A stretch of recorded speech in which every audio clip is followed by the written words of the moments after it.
So let's get to AEW Dynamite this week. We had the theme, because sometimes they have themes, it was Tag Team Appreciation Night.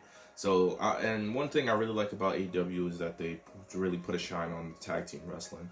So they're trying to do something different and something that is it's an art. Tag team wrestling is an art. Singles wrestling is an art. Being in a faction, a stable is an art. Like, there's so many different arts within the art of wrestling, and they want to be known for like having phenomenal tag team matches. But we start off the night with the Young Bucks versus the Dark Order.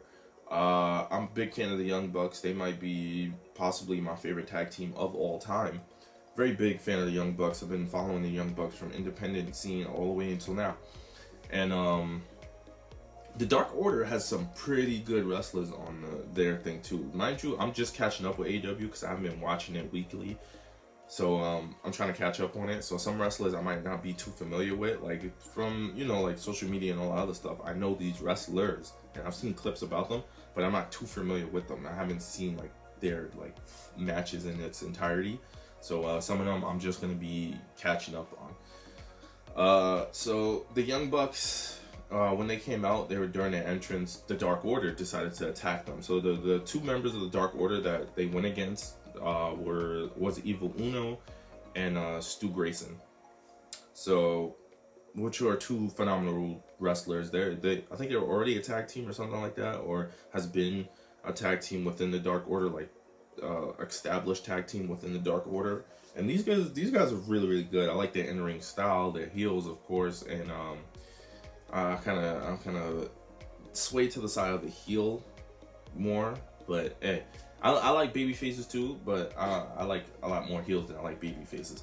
But Nick Jackson hit like an Oklahoma roll up on Evil Uno, and it was a really good match. I really enjoyed the match, and especially because I don't sit down and watch AEW like that. Like, I'll see the clips afterwards and stuff like that, but I'm really gonna start sitting down and watching it in its entirety because it's a really entertaining show.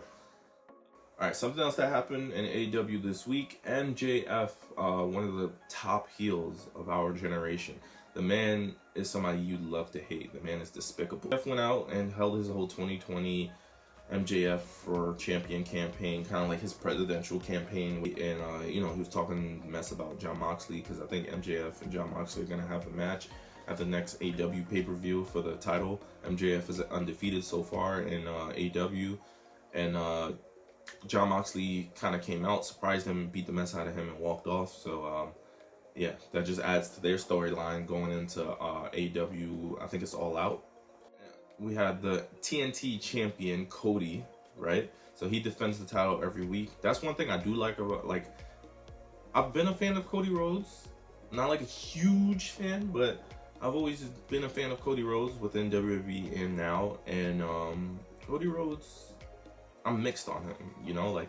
I like his entrance theme. I like what he did for wrestling and how he started him and the Young Bucks and stuff. Started, this alternate wrestling thing that we could watch that wasn't just WWE and stuff like that.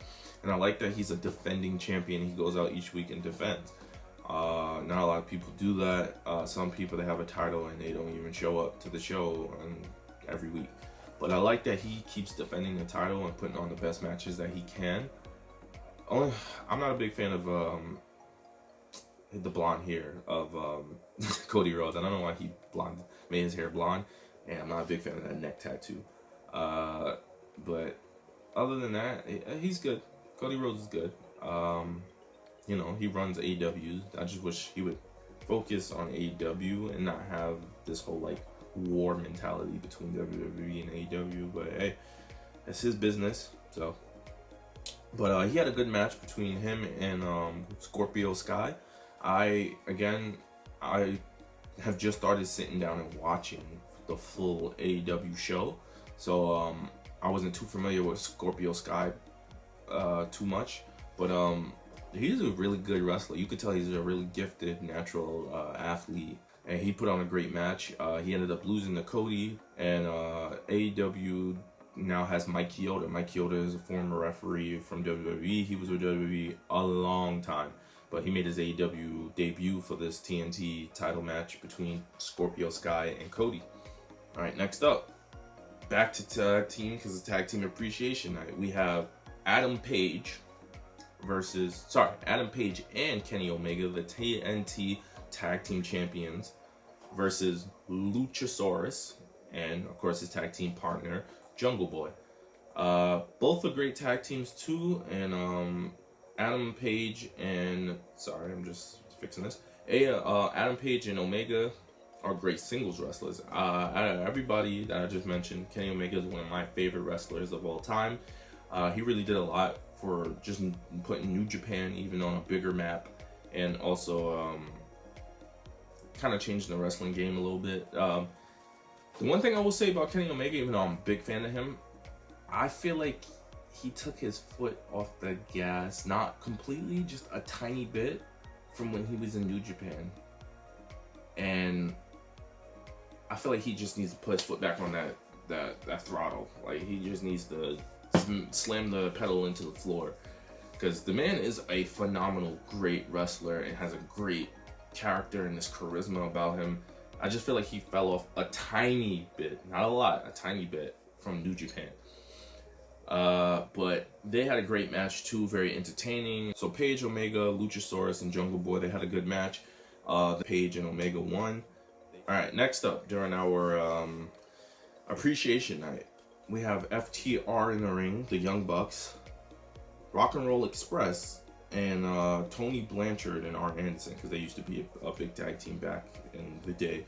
And the Bucks and FTR talked about what these former tag teams like Rock and Roll Express and Blanchard and Anderson did for their careers and how they influenced tag team wrestling for generations to come. Rock and Roll Express said, "Thank you, and we believe the Young Bucks are the greatest tag team of this generation." Anderson said he actually believes FTR is the greatest tag, which I don't necessarily agree with. I do like FTR, but I don't think they're better than the Young Bucks, to be honest with you. But he said he thinks the FTR is the greatest tag team of this generation. Then Tony Blanchard, for some reason, took the mic and he was like, "You know what, screw all you." He was like, how none of you are the greatest because you don't have the tag team championships currently, which he does have a point, because you're like, oh, they're the greatest right now, but they don't have the titles. And then for some reason, you know, he got into it with Anderson, and then FTR decided to go and attack the Rock and Roll Express behind the back and then ran off. So that's the thing. I don't know if that's going to turn into a storyline or anything, but hey, the FTR, what do you expect? All right, lastly, we have Chris Jericho versus Orange Cassidy in a $7,000 match. So that means, because Orange Cassidy poured orange juice from the rafters onto, you know, Jericho and his entourage. Jericho was wearing a $7,000 apparently white coat or something like that, and now it's covered in orange juice. So he was like, he's gonna have a match with him, and if Orange Cassidy loses, he needs to pay Chris Jericho for that jacket, $7,000. And I guess Cassidy accepted. Jericho and Cassidy had a really good match, and I like that Jericho's not as physically gifted as he used to be, because, you know, he's getting up there in age, but the man is still a great entertainer. He can still wrestle too. He can still do some of the stuff that he used to do. I'm like, he's not, you know, when you get older, your technique kind of falls off a little bit, or not technique, just your physical ability. But he's compensating very good for his age, and he's still an awesome entertainer. Like, I resonate more with an entertainer like Chris Jericho than John Cena. But Chris Jericho is doing his thing. Chris Jericho is one of the reasons why AEW is even on the wrestling map. Orange Cassidy, I followed his career, but I didn't know he could go like this, like, until he got to AEW. Like, his character was cool and nonchalant and stuff like that. And I did see some clips from him before in independent scene where he could wrestle, but I didn't know he could wrestle to this extent. And I really like this Orange Cassidy. He's really showing, like, he's taking his game to another level, and it's really cool. It's really cool to see. And Orange Cassidy ended up beating Chris Jericho, even though Jake Hager came out and tried to help Chris Jericho. But Orange Cassidy ended up beating Chris Jericho, which I kind of saw coming, because I was like, I don't think Orange Cassidy gonna lose and have to pay this dude $7,000. But I really like where they're going with the Chris Jericho and Orange Cassidy angle.